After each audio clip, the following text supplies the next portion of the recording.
Welcome back, everybody. Apologia, 8th grade physical science, week 10, day 1, textbook pages 151 to 158, notebook pages 119 to 123.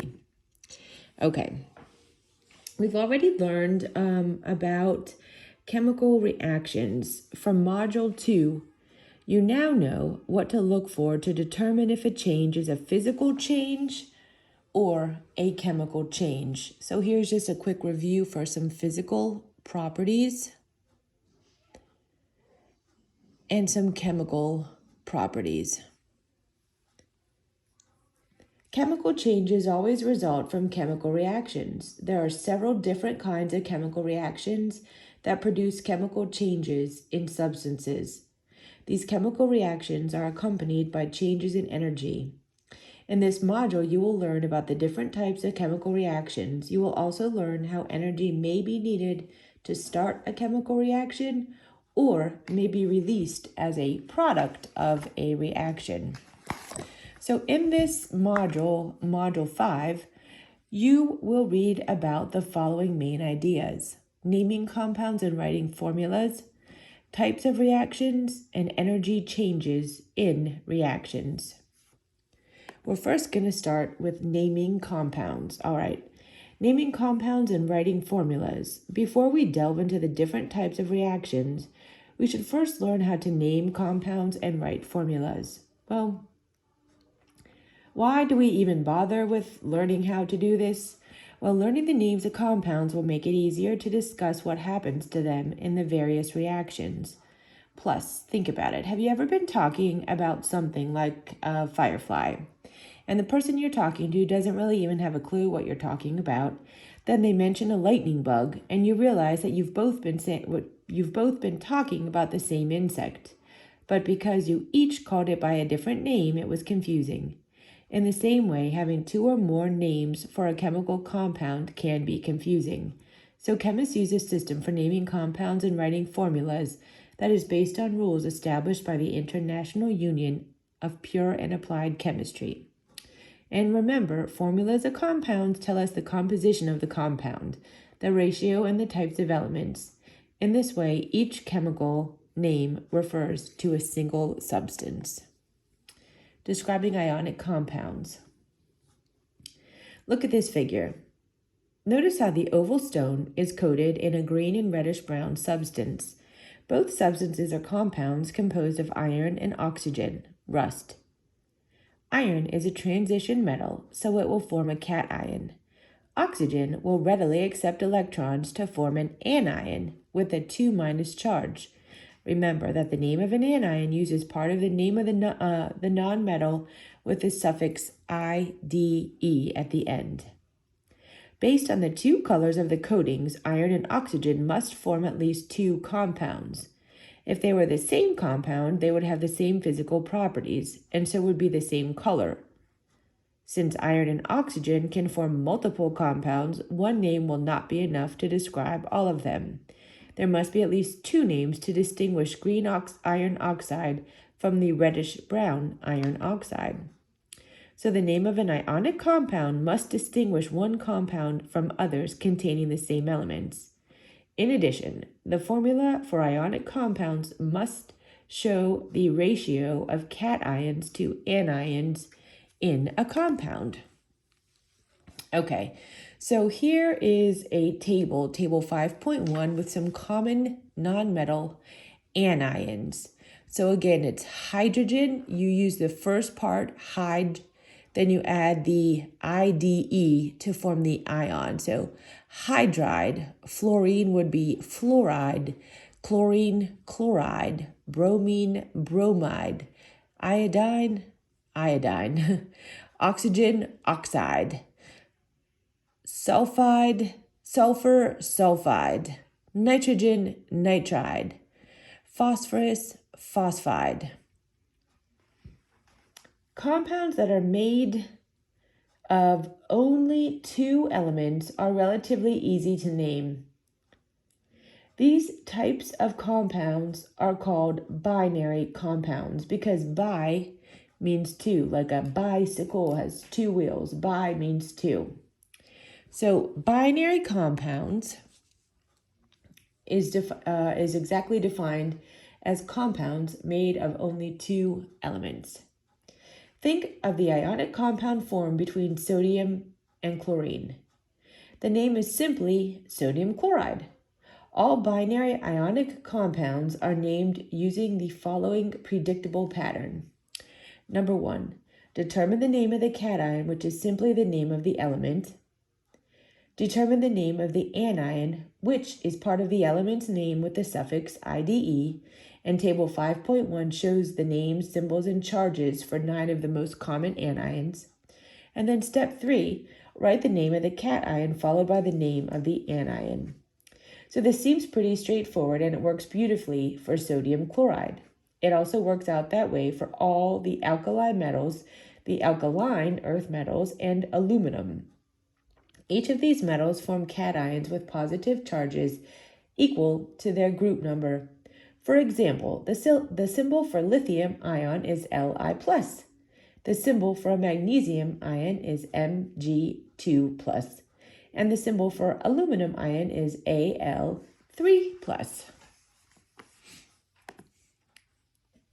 Table 5.2 are some common metal cations. So really, what do we do about metals that form more than one cation, like iron? Well, many transition metals in the B groups do form more than one type of ion. Table 5.2 shows some of these transition metal cations, but you will learn more about all of those when you take chemistry. Notice the two iron ions listed in Table 5.2. Iron 2 is an iron ion with a 2+ charge, and iron 3 is an iron ion with a 3+ charge.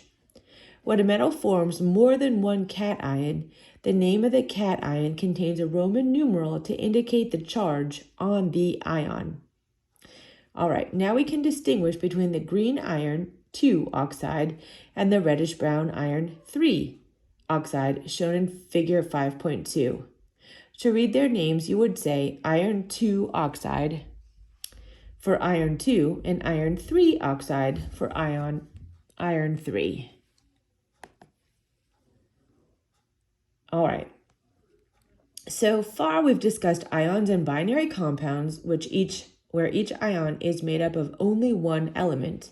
But there are ions that are composed of 2 or more atoms covalently bonded together, yet chemically act as a single atom. These ions are called polyatomic ions, and the prefix poly means many. So polyatomic ions, that is defined as a covalently bonded group of atoms that has a positive or negative charge and acts as a unit. Figure 5.3 shows a group of atoms that includes 1 carbon and 3 oxygen atoms. The top image is the space-filling model. So here we go. We see the carbon and then 3 oxygens. And the bottom image is the electron dot diagram of a carbonate ion. The atoms are joined by covalent bonds. So then why does this group have a -2 or 2- charge? The carbon atom has 6 protons and each oxygen atom has 8 protons, a total of 30 protons. So we're talking about the protons. So carbon, the atomic number 6, oxygen, the atomic number 8. So we have 3, 8 plus 8 plus 8 plus 6, and that gives us 30 protons. All right, so that doesn't really help us yet, so let's continue. Now, look at the electron dot diagram and count up the valence electrons. 2, 4, 6, 8, 10, 12, 14, 16, 18, 20, 22, 24. Each atom in the carbonate ion has 8 valence electrons, so they all have stable electron configurations. There is a total of 24 valence electrons shown by the electron dots. But don't forget that the electrons in other energy shells represented by the symbol. Each atom has 2 electrons in their first energy level. Well, how do we know that? Well, remember that the atomic number tells us the number of protons and electrons, and the group number of each element tells us the number of valence electrons. So carbon is in group 4A with an atomic number of 6. That tells me carbon has 2 electrons in its first energy level and 4 electrons in its valence energy level. Oxygen is in group 6A with an atomic number of 8. So each oxygen atom has 2 electrons in their first energy level and 6 electrons in their valence energy level. All right, so finally, counting electrons. We have 4 atoms. 1, 2, 3, 4.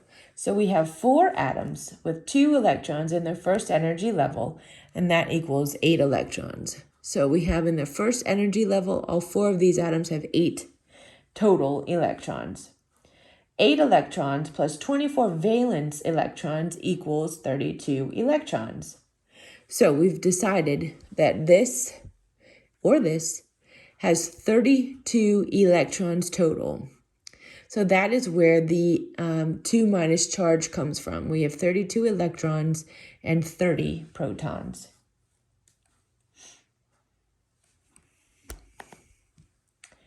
Polyatomic ions have their own naming system. You will learn a lot more about polyatomic ions when you take chemistry. For now, just look at Table 5.3, which lists the names and formulas for some of the most common polyatomic ions. Notice how there is only one cation on the list, the ammonium ion. Here we go. It's a positive charge right here. Also notice that all of the ions that have the suffix ite have one fewer oxygen atom than those of the same name. But with the suffix ate, you will not be expected to memorize any of the transitional metals or polyatomic ions. You will be allowed to use these tables to answer any questions.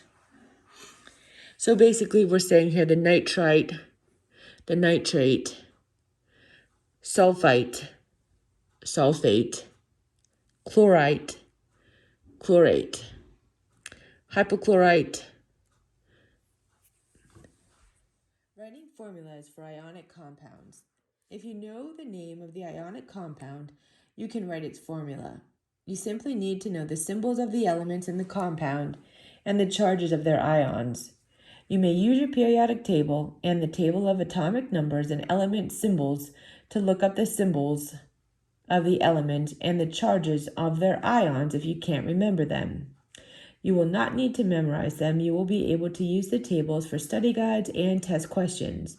All right, so to write a formula for an ionic compound, follow these couple steps. Step 1. Place the symbol of the cation first, followed by the symbol of the anion. Step 2. Using the periodic table, determine the charge of the cation and anion by finding what group the element is in. If there is more than one possible cation, it will be given to you in this course. So write the correct formula with the charges for the ions. Step 3. Use subscripts to show the ratio of the ions in the compound. Remember that all compounds are neutral, so the total charges on the cations and anions must add up to 0. To do this, use the following rules. All right, A. If the charges on the cation and anion are equal in magnitude, so 1 plus and 1 minus, or 2 plus and 2 minus, or 3 plus and 3 minus, combine them in a 1-to-1 ratio. If the charges on the cation and anion are not equal in magnitude, use the charge on the cation as the subscript for the anion. You will not use the plus sign. So use the charge on the anion without the negative sign as the subscript for the cation. Kind of crisscross them.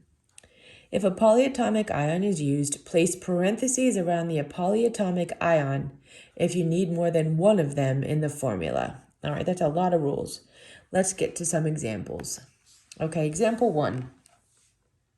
Determine the formula for the ionic compound formed from sodium and sulfur. All right, so step 1. First write out the symbols of the cation followed by the anion. If you don't know the symbols for the ions, look up the atoms on the table of atomic numbers and element symbols in the appendix.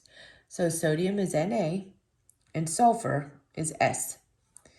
Next, use the periodic table to determine the charges on the ions. So sodium is in group 1A, so it has a 1 plus charge. Sulfur is in group 6A, so the sulfide ion has a 2 minus charge. Now, remember that the compound must have a net charge of 0. So here's what we do. Since both the cation and the anion have different magnitudes in their charges, the charge of the sodium ion without the sign becomes the subscript. So we take this 2 and we drop it down to the sodium. Then we take this +1 and drop it down to the sulfur. Then the charge without the sign of the sulfide ion becomes the subscript of the sodium ion. So the formula for sodium sulfide is Na2S. This should make sense because it would take 2 sodium ions with a +1 charge to balance 1 sulfide ion with a 2 negative charge. Notice how 1 is not used as a subscript. Example 5.2. Determine the formula for iron 2 oxide, the green substance on the stone in figure 5.2. First, write out the symbols of the cation followed by the anion. So we have iron, Fe, and oxygen, O. Next, determine the charges on the ions. The Roman numeral 2 tells us that the iron ion has a 2 plus charge. So we write that here, 2 plus charge for the iron. Oxygen is in group 6A, so the oxide ion has a charge of 2 minus. Since the compound must have a net charge of 0, 2 plus 2 minus equals 0. And both the cation and the anion have charges that are equal in magnitude. We just need one of each ion. So the formula for iron 2 oxide has a 1-to-1 ratio and is written as FeO. Determine the formula for iron 3 oxide, the reddish-brown substance in figure 5.2. Again, we start with the same 2 elements as in example 5.2, FeO. But this time, the charge on the ion has a 3 plus instead of the 2 plus, since there is the Roman numeral 3 after ion. So now we're using the iron 3, so we have 3 plus charge for ion. Oxygen still has the same 2 minus charge. So once again, sort of flip-flop them. Again, the compound must have a net charge of 0, and it does not. 3 plus 2 minus does not equal 0. Since the ions have different magnitudes in their charges, the charge of the iron ion without the sign becomes a subscript for the oxide ion. The charge of the oxide without the sign becomes a subscript of the iron ion. So the formula for iron 3 oxide is shown here. Fe2, that pulls down to O3. So you crisscross them. Example 5.4. Determine the formula for iron 3 hydroxide. Hint, hydroxide is a polyatomic ion, so look it up in table 5.3. Write the 2 ions with cation first, followed by the anion, so FeOH. Rewrite the ions with their charges, put parentheses around the hydroxide ion to show the charge belongs to both atoms in that ion. So Fe3 and hydroxide 1 minus. The net charge is not 0, and the charges are different in magnitude. Therefore, use the charge of iron ion, no sign, for the subscript of the hydroxide ion, and the charge of the hydroxide ion with no sign as a subscript for the iron ion. Remember to keep parentheses around the hydroxide ion. Also remember that we don't write the number 1 as a subscript. So again, this 1 would come down here, but we don't write it. And then the 3 comes over here. Don't forget to keep the parentheses.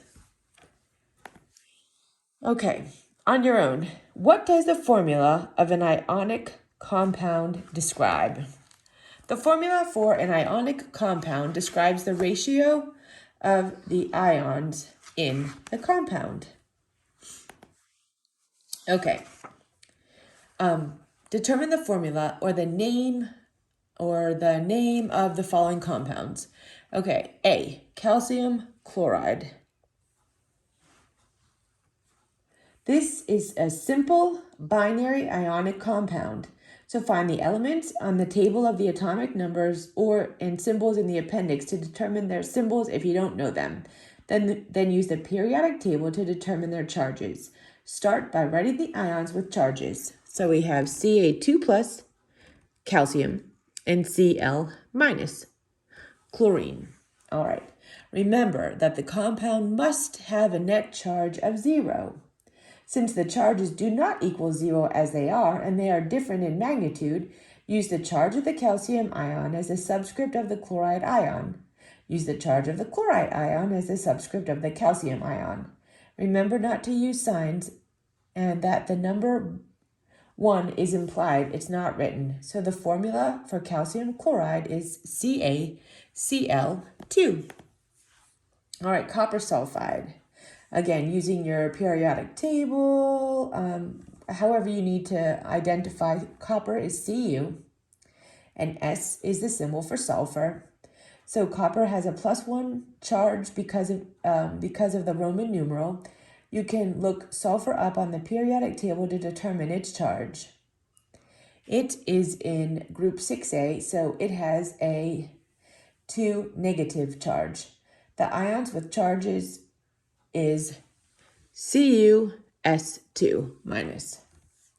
Since the charges do not equal 0 and they need to have a net charge of 0, the ions with the and they are different in magnitude, use the charge of the copper ion as the subscript of the sulfide ion.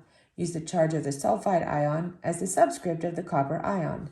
Remember not to use signs, and the number 1 is implied, not written. The formula for calcium chloride is Cu2S.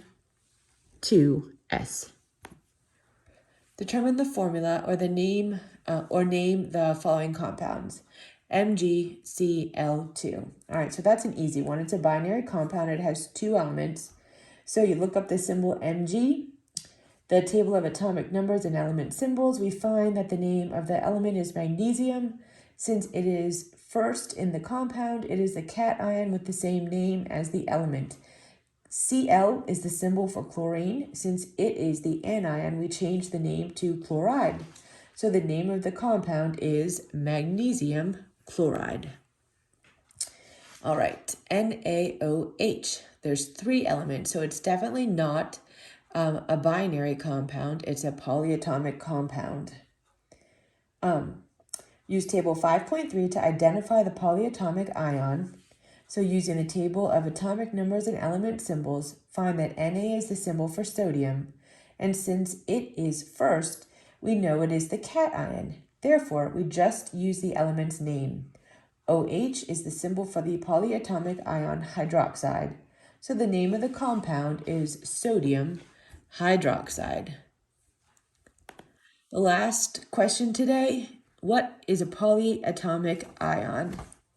A polyatomic ion is a covalently bonded group of atoms that has a positive or negative charge and acts as a unit.